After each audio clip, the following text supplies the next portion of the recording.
홀로코스트, 아돌프 히틀러의 전말. 4. 히틀러의 집권.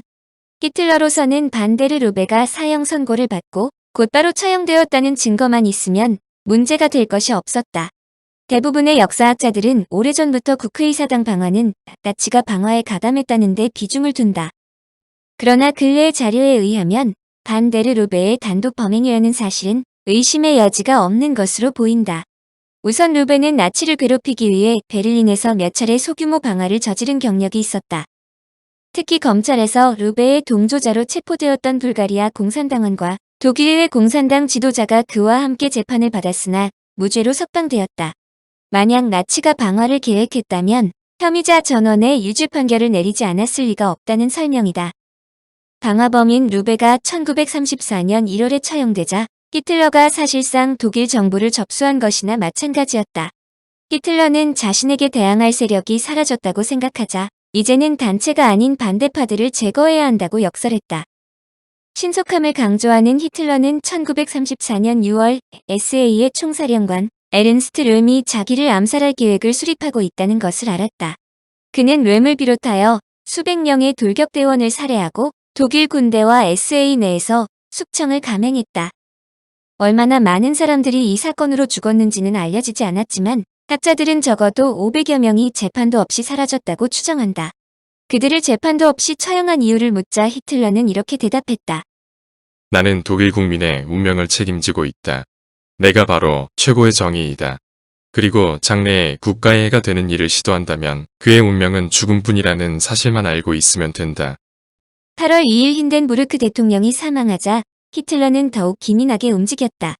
1시간 안에 대통령 집무실과 수상 집무실이 합쳐졌고 히틀러는 국가수반이자 독일 전군의 최고 사령관이 되었다. 그러면서도 자신의 조처를 합리화하기 위해 국민투표로 자신과 나치에 대한 신임을 물었다. 8월 19일 선거에서 4,600만 명의 유권자 중에서 90% 이상이 그에게 찬성표를 던졌으므로 독일에서 그의 위치는 확고한 기반을 갖는다.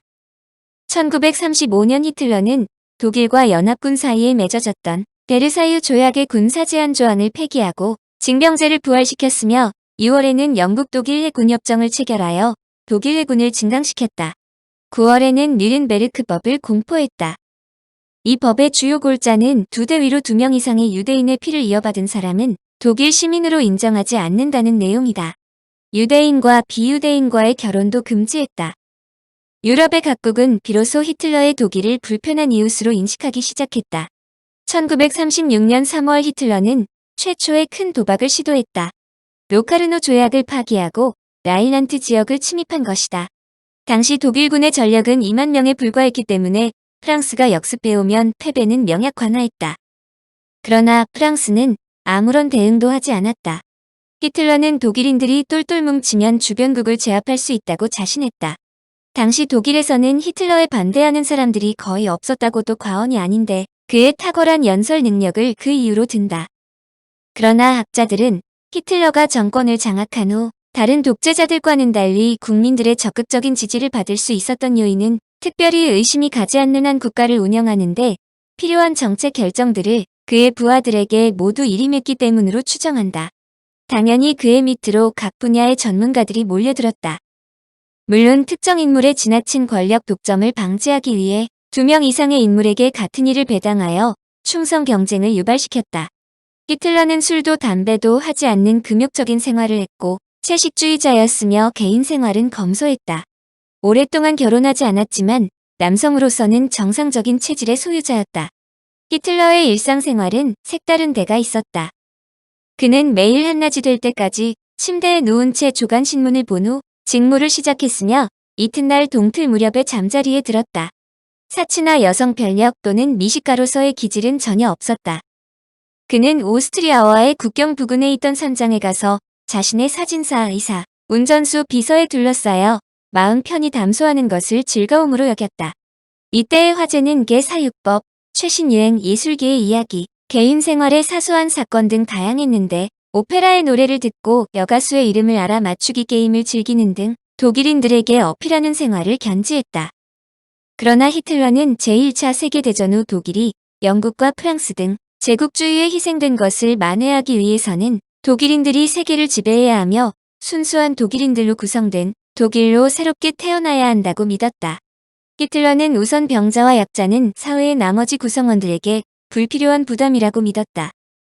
그러므로 집시, 장애인, 장기 실업자 등 유전학적으로 표준 이하라고 생각되는 40만 명을 제거하라고 명령했다. 대대적인 사회 정화 운동으로 독일이 어느 정도 정화가 되었다고 생각한 히틀러는 독일이 군사 강국으로 새롭게 태어나야 한다고 역설했다. 이것은 히틀러가 당시 유럽 정황을 잘 파악하고 있었기 때문이다. 독일의 재무장이 첨예한 문제점이었는데도 영국, 프랑스 등 승전국은 다소 유연한 태도를 보였다. 유럽에서 제1차 세계대전과 같은 전쟁이 다시 일어나지 않게 하기 위해서는 독일의 생존을 위한 재무장을 어느 정도 묵인해야 한다고 생각했기 때문이다. 연합군은 독일이 다시 전쟁을 일으키지 않겠다고만 다짐한다면 독일의 재무장은 어느 정도 눈 감을 수 있다고 생각한 것이다. 일부 국가에서 독일의 재무장을 강력히 반대했지만 독일이 또 다시 전쟁을 일으키리라고 생각한 사람들은 별로 없었다. 그러나 대다수 연합국의 생각이 틀렸다는 것은 히틀러가 어느 정도 군사력을 갖추었다고 판단했을 때 곧바로 나타났다. 1938년 3월 11일 독일군은 히틀러의 조국인 오스트리아에 진입하여 곧바로 합병한 것이다. 이때도 연합국은 독일과 오스트리아의 합병은 원래 같은 민족이므로 큰 위험성이 없다고 방관했다. 그러나 1년 후인 1939년 독일이 체코슬로바키아를 침공하고 1940년에는 폴란드, 네덜란드, 벨기에 그리고 프랑스를 휩쓸었다. 유럽인들이 절대로 일으키고 싶지 않았던 제2차 세계대전이 일어난 것이다. 유대인 제거. 제2차 세계대전은 유대인에 대한 홀로코스트로 악명을 얻고 있는데 학자들은 전쟁이 발발하자 히틀러가 독일에 살고 있는 유태인들이 자신에게 등을 돌릴 것으로 생각하여 이를 근원적으로 대처하는 방법을 강구했다고 설명한다. 문제는 히틀러의 결론이 유태인들이 등을 돌리기 전에 전부 제거하는 것이라는 점이다. 전 세계에 있는 수많은 민족 중에서 유독 유대인에 대한 이러한 박해가 왜 공공연하게 자행되었는지 의아하게 생각하는 사람들이 많은 모양이다. 유대인 박해를 당연시하던 인종주의는 나치 독일이 발명한 유산이라고 생각하기 쉽지만 유대인 박해에 대한 기원은 무려 3세기까지 거슬러 간다. 유대인에 대한 공식적 박해는 이집트의 알렉산드리아에서 신학과 철학을 가르쳤던 오리겐으로부터 유래한다는 것이 정설이다. 오리겐은 예수가 동정녀로부터 출생했다는 것을 믿지 않았으며 성경의 변개를 주도했다. 그러나 그의 주장 중에서 가장 중요한 것은 유대인들은 메시아를 거부했기 때문에 그로 인해 유대인들에게 주어진 모든 약속들은 더 이상 유대인들에게 해당되지 않는다는 것이다. 소위 유대인들은 선민이 될 수 없다는 뜻이다. 그러므로 유대인들은 하나님의 저주를 받은 사악한 민족이며 그들이 부여받았다는 모든 약속은 교회가 물려받았다고 주장했다. 심지어는 예루살렘 입성도 금지당했는데 결론은 그리스도교인들은 유대인들이 하나님의 선민인 채 하는 것을 용납해서는 안 된다고 했다. 유대인들에 대한 박해는 십자군 원정 때 절정에 이른다. 이슬람교도들이 점령한 이스라엘 땅을 탈환한다는 목적을 갖고 있는 이 성전은 해교도뿐만 아니라 예수를 죽인 민족인 유대인들에 대한 미움으로 바뀌어 유대인들에 대한 대학살이 자행되었다. 심지어는 제1차 십자군 원정 때 예루살렘에 거주했던 유대인들은 모두 살해되었다. 이후에도 유대인에 대한 박해는 계속되었다. 유럽에서 유대인들은 건물이나 토지 등 부동산을 소유하지 못하게 막았으므로 대부분 현찰 거래, 즉 고리 대금 등 금융 거래에 손을 대었다. 이것이 유대인들은 일을 하지 않고 약자들의 피를 빨아먹는 악한 민족이라는 인상을 유럽인들에게 깊게 심어주게 된 요인이다. 유대인을 말살해야 한다는 근거인 인종주의 근원은 역사를 따져보면 독일이 아니라 프랑스이다. 고비노의 인종 불평등론에 따르면 유대인은 열등하고 비열한 민족이고 기독교도의 생활과 문화를 더럽히는 기생충이기 때문에 격리하여 없애버려야 한다는 것이다. 그러므로 오직 아리안 인종만이 문화를 발전시킬 수 있다고 했다.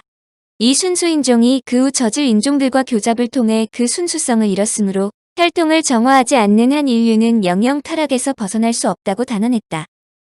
교잡을 통해 순수 인종이 타락하고 문명이 몰락한다는 고비노의 이론은 비관주의적 성격을 띈 것인데 그의 뒤를 이어 독일의 드라프지가 과학기술을 이용해 고급 인종의 혈통을 보존할 수 있다고 주장했다. 선택교배와 단종수술이라는 인공도태법을 사용하면 아리아족의 인종적 순도를 높일 수 있다는 것이다. 이런 비관적인 인종이론이 낙관주의적 이론으로 변모하면 나치의 인종론으로 귀결되며 결국 유대인이라는 바로 그 이유 때문에 남녀노소를 불문하고 모조리 죽여도 좋다는 사형 언도가 된 것이다. 여기에 히틀러가 반유대주의를 촉발시키는데 결정적인 역할을 한 것은 쉬운 원로들의 의정서라는 책이다. 이 책은 유대인 원로들의 24번에 걸친 비밀 회합 내용을 기록한 것으로 타민족들을 유대인 제국으로 흡수하기 위한 전략을 민주주의, 사회주의, 혁명, 언론, 예술 등의 강론으로 나누어 설명해 놓은 것이다. 이 책은 금세기 초의 성경 다음으로 전 세계적으로 가장 많이 팔린 베스트셀러이다. 이 책의 저자는 아직까지 정확하게 알려지지 않았으나 프랑스어로 나왔던 첫 판이 쓰인 시기는 1894년이나 1897년으로 추정한다. 이 당시는 프랑스에서 드레피스 사건으로 반유대주의가 활발했던 시기로서 책은 1903년에 러시아의 비밀 경찰 후원하에 발간되었다. 그들이 이 책을 발간한 목적은 책의 내용에 분개한 많은 사람들이 반유대주의에 동참하도록 조장하는 것이다. 이 책은 여러 가지 내용을 짜깁기 한 것이다. 1864년에 프랑스 나폴레옹 3세를 비난하는 내용의 허구적인 대화 내용이 거의 수정 없이 표절된 것은 물론 헤르만이 발간한 비아리츠라는 소설의 일부도 도용했다. 역사학자 살로 베런은 쉬운 원로들의 의정서가 20세기에 가장 위세를 떨친 최대의 사기라고 말할 정도로 완전히 조작된 내용이라고 잘라 말했다. 쉬운 원로들의 의정서가 허위라는 사실은 드러났지만 이 책의 판매는 줄어들지 않고 더 많이 팔렸다. 번역본은 유럽의 거의 모든 나라에서 발간되었는데 특히 독일의 나치 정권에 의해 적극적으로 보급되었다. 쉬운 원로들의 의정서에 나와 있는 유대인의 음모를 가장 확고하게 믿었던 사람 중에 한 명이 바로 히틀러였다는 점이 바로 유대인들에게는 불행이었다. 히틀러는 나는 시온 원로들의 의정서가 아주 유익한 책이라는 사실을 깨달았다. 라고 말했고 나는 단번에 그것을 우리식대로 변형시켜야 한다는 느낌을 받았다. 우리는 유대인의 머리로 유대인을 이겨야 한다. 라고 주장했다. 히틀러는 1923년의 한 연설에서 독일의 인플레가 자꾸 격심해지는 것은 유대인의 음모 때문이라고 쉬운 원로들의 의정서의 한 구절을 인용했다.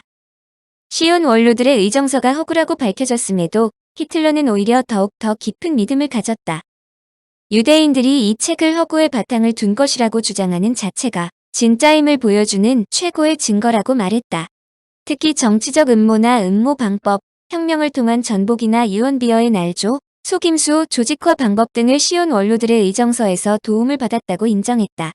히틀러의 유대인에 대한 증오는 다음과 같은 그의 유언장에도 나타난다. 무엇보다도 나는 국가와 민족의 정부에게 모든 국가에 해를 끼치는 국제주의 유대인들을 무자비하게 제한하고 저지하는 인종차별 법규를 지지하라고 명령한다. 쉬운 원로들의 의정서는 제2차 세계대전 이후에도 계속 출판되고 있는데 특히 아랍권에서는 이 책을 적극적으로 홍보하고 있다. 나세르 이집트 대통령은 쉬운 원로들의 의정서의 진실성을 의심하지 않았고 사우디아라비아의 파이잘 국왕은 쉬운 원로들의 의정서를 자신의 애독서라면서 방문 기자들에게 증정까지 했다. 1988년 9월 이슬람 근본주의 테러 단체인 하마스는 이스라엘에 대한 성전을 촉구했는데 그들이 전쟁을 벌이는 가장 큰 이유는 쉬운 원로들의 의정서 때문이라고 발표했다. 그들이 발표한 근거는 다음과 같다. 시온주의자들의 야욕은 그칠 줄 모른다. 저들은 팔레스타인의 이어 나일강에서 유프라테스 강까지 팽창할 기회만을 노리고 있다.